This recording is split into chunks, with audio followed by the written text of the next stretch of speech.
2. Os perversos. Os perversos e suas perversidades são mencionadas pelo menos 100 vezes no livro de Provérbios, normalmente em contraste com a bondade e a retidão.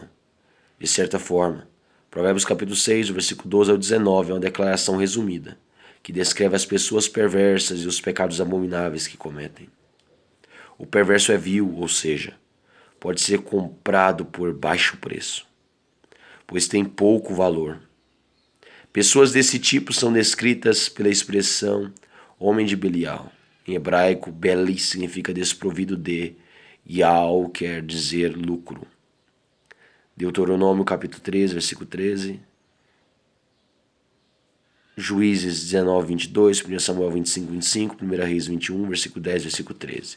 O pecado não apenas é destrutivo, como também é improdutivo. Todas as partes da anatomia da pessoa perversa são dedicadas ao mal, e sua linguagem corporal transmite o mal. Romanos capítulo 3, versículo 10 ao 18. Sua boca é perversa, termo que significa distorcida e, portanto, essa pessoa não é confiável. Quando deseja fazer um sinal a seus comparsas, indicando que é hora de fazer o mal, dá uma piscadela, move os pés, faz um gesto com os dedos e eles entendem a mensagem.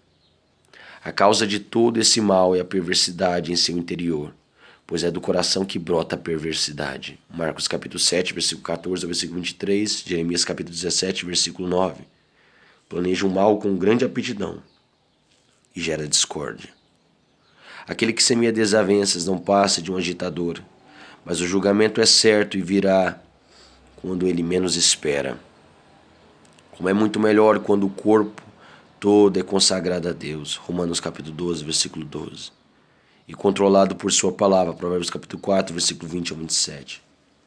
Vemos essas características manifestas nos pecados específicos descritos em Provérbios. Provérbios capítulo 6, versículo 16 ao 19. Pecados esses que Deus aborrece.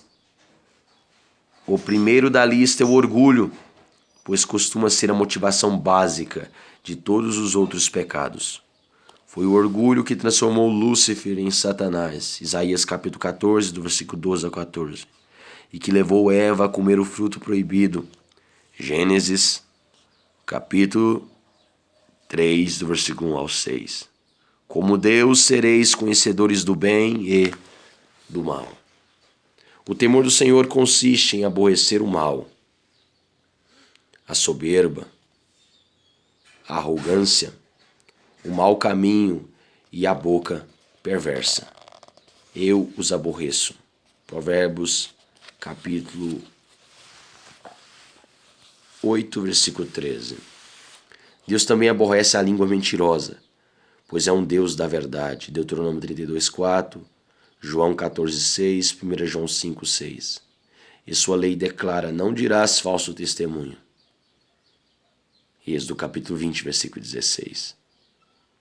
Não considera mentir uma questão retórica, mas sim uma força mortal que opera na sociedade, causando divisão e destruição. Quando mentimos, abrimos a porta para Satanás trabalhar, pois ele é mentiroso. João capítulo 8, versículo 44. Quando falamos a verdade, damos a oportunidade de o Espírito trabalhar. Efésios capítulo 4, versículo 14 ao 25. O inferno tem um lugar reservado para os mentirosos. Apocalipse capítulo 21, versículo 8, versículo 27.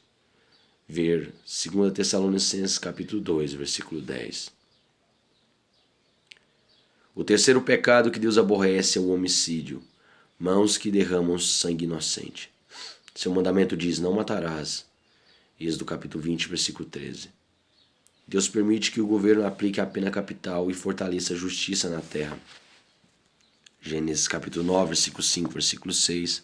Romanos capítulo 13, do versículo 1 ao 7. Mas o derramamento de sangue inocente polui a terra. Números capítulo 35, do versículo 30 ao versículo 34. Os homicidas têm um lugar no lago de fogo. Apocalipse capítulo 21, versículo 8. Apocalipse 22, versículo 15. Um coração que trama projetos iníquos aborrece a Deus, pois usa indevidamente a grande dádiva da imaginação que Ele nos concedeu. Gênesis capítulo 6, versículo 5, Gênesis capítulo 8, versículo 21, Jeremias capítulo 23, versículo 17, Romanos capítulo 1, versículo 21. A imaginação é o ventre de onde nasce o bem ou o mal. Pessoas que podem tramar perversidades para ferir a outros também podem planejar coisas boas para ajudar a outros. A imaginação precisa ser purificada e mantida limpa diante de Deus, a fim de que a use para seu serviço. Somente Deus pode transformar o coração pecaminoso. Jeremias capítulo 31, versículo 33, versículo 34. Hebreus capítulo 10, versículo 14 ao versículo 18. Salmos 51, versículo 10. E o povo de Deus deve guardar o coração do mal. Provérbios capítulo 4, versículo 23. Os pecadores têm pés que se apressam a correr para o mal, pois desejam colocar seus planos perversos em prática o mais rápido possível e desfrutar imediatamente seus prazeres. O povo de Deus deve ter pés purificados. João capítulo 13, versículo 1 a 17, 1 João capítulo 1, versículo 9. Formosos, Romanos capítulo 10, versículo 14, versículo 15. Preparados, Efésios capítulo 6, versículo 15. Obedientes, Gênesis 13, 17, Josué 1, 3, Josué 3, 15. Se nossos pés forem assim, levaremos as bênçãos de Deus a outros. Mas os perversos usam os pés para pecar, intrometendo-se na vida alheia, 2 Tessalonicenses 3:11, 1 Timóteo 5:13. Tentando outros a pecar, Provérbios 5:5, Provérbios 7:11. E transgredindo as leis de Deus, Provérbios capítulo 1, do versículo 10 ao 16. Se os santos estivessem tão dispostos e ansiosos a obedecer ao Senhor, quanto os pecadores a lhe desobedecer, não tardaria para que todo mundo perdido ouvisse o Evangelho. Deus chamou o seu povo para ser testemunha da verdade. Atos capítulo 1, versículo 8. Mas o perverso é testemunha falsa que profere mentiras. Dar falso testemunho é transgressão do penúltimo mandamento. Êxodo capítulo 20, versículo 16. Sem a verdade, tudo se desintegra. Tudo se desintegra. Quando as pessoas mentem oficialmente, os alicerces da sociedade começam a ruir. Quer seja uma declaração de um governante, uma cláusula num contrato, um depoimento num tribunal, quer uma promessa no altar de matrimônio. A verdade não pode ser violada sem causar danos à sociedade. Nas palavras do poeta inglês John Dryden, a verdade é o alicerce de todo conhecimento e a argamassa de todas as sociedades. O último dos 7 pecados que Deus abomina é semear contendas entre irmãos. Como é bom e agradável viverem unidos os irmãos. Salmo 133, versículo 1. O perverso destrói a união lançando sementes que produzem a colheita de amargura e de desavenças.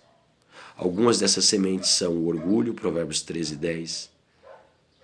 Terceira Epístola de João, capítulo 1, versículo 9, versículo 10. A fofoca, Provérbios capítulo 16, versículo 28, Provérbios 17, 9, Provérbios 18, 8, Provérbios 26, 20. A ira e o ódio, Provérbios 10, 12, Provérbios 15, 18, Provérbios 29, 22. Um espírito de contenda, Provérbios 17, 14, versículo 19, Provérbios capítulo 25, versículo 8, Provérbios capítulo 26, versículo 21, e perguntas tolas. 1 Timóteo capítulo 6, versículo 3 ao versículo 5, 2 Timóteo capítulo 2, versículo 14 e versículo 23. As pessoas verdadeiramente piedosas não semeiam a divisão, mas sim a união e a paz. Tiago capítulo 3, versículo 17, versículo 18. A discórdia e a divisão dentro da igreja são pecados terríveis, pois se opõe à união espiritual pela qual Jesus orou. João capítulo 17, versículo 21. Sendo que o Espírito foi dado para produzir justamente essa união dentro do corpo. Efésios capítulo 4, versículo 1 ao 6. Como pecadores poderão crer que Deus os ama, quando os filhos de Deus sequer amam uns aos outros? Um único agitador obstinado é suficiente para destruir a união de uma família, de um grupo de estudos bíblicos ou de uma igreja. Lança fora o escarnecedor e com ele se irá a contenda, cessarão as demandas e a ignomínia. Provérbios capítulo 22, versículo 10. Deparei-me com um homem assim numa das igrejas que pastoreei. Quando finalmente o Senhor o removeu, Desenvolveu-se um novo e maravilhoso ambiente de comunhão. Reuniões de conselho que costumavam levar horas tornaram-se bem mais curtas e havia mais liberdade para discutir e tomar decisões. É bastante instrutivo contrastar essa descrição da pessoa perversa com a descrição que Cristo faz da pessoa piedosa em Mateus capítulo 5, do versículo 1 ao 16. Jesus começa com humildade, os pobres de espírito. Mateus capítulo 5, versículo 3. Enquanto Salomão começa com os olhos altivos, Provérbios capítulo 6, versículo 17. Em vindo a soberba, sobrevém a desonra, mas com os humildes está a sabedoria, Provérbios capítulo 11, versículo 2. A sétima característica do perverso é semear a discórdia entre os irmãos. Enquanto a sétima bem-aventurança refere-se aos pacificadores, Mateus capítulo 5, versículo 9. A sabedoria do alto, traz paz e promove a pureza do povo de Deus, enquanto a sabedoria aqui de baixo traz contendas e vergonha. Tiago capítulo 3, versículo 3 ao versículo 18. A sabedoria deste mundo destrói a igreja, enquanto a sabedoria de Deus edifica a igreja. 1 Coríntios capítulo 3, versículo 16 ao versículo 23. Há a lei e há o testemunho. Se eles não falarem desta maneira, jamais verão a alva. Isaías capítulo 8, versículo 20. Nota de rodapé. Cabe lembrar que o livro de Provérbios apresenta, sem dúvida alguma, um ponto de vista masculino, uma vez que as moças israelitas não eram educadas para as questões da vida em geral como os rapazes. A maioria delas eram mantidas isolada e preparada para o casamento e a maternidade. Em grande parte dos casos em que o texto emprega a designação homem, podemos interpretar de modo genérico e substituir pelo termo pessoa. Provérbios não é um livro machista, mas foi escrito dentro do contexto de uma sociedade voltada fortemente para o homem. 2. Morrison George. Sunrise Address from a City Pulpit, Londres, Roder and Stockton, 1903, páginas 169 a 177. Terceiro, parte da teologia contemporânea enfatiza de tal modo o amor de Deus a ponto de perder de vista o fato de que Deus também aborrece certas coisas. Deus não se agrada de modo algum com o pecado. Salmos 5, versículo 4. O pecado entristece o Pai, Gênesis capítulo 6, versículo 6. O Filho, Marcos capítulo 3, versículo 5. E o Espírito Santo, Efésios 4, versículo 30. O amor e a aversão podem coexistir no mesmo coração. Salmo 97, versículo 10. Amós capítulo 5, versículo 14, versículo 15. Salmos 45, versículo 7. E Romanos capítulo 12, versículo 9. Se o povo de Deus amasse mais a santidade, aborreceria mais o pecado. Deus é amor. 1 João capítulo 4, versículo 8, versículo 16. Mas Deus também é luz. 1 João capítulo 1, versículo 5. E fogo consumidor. Hebreus capítulo 12, versículo 29.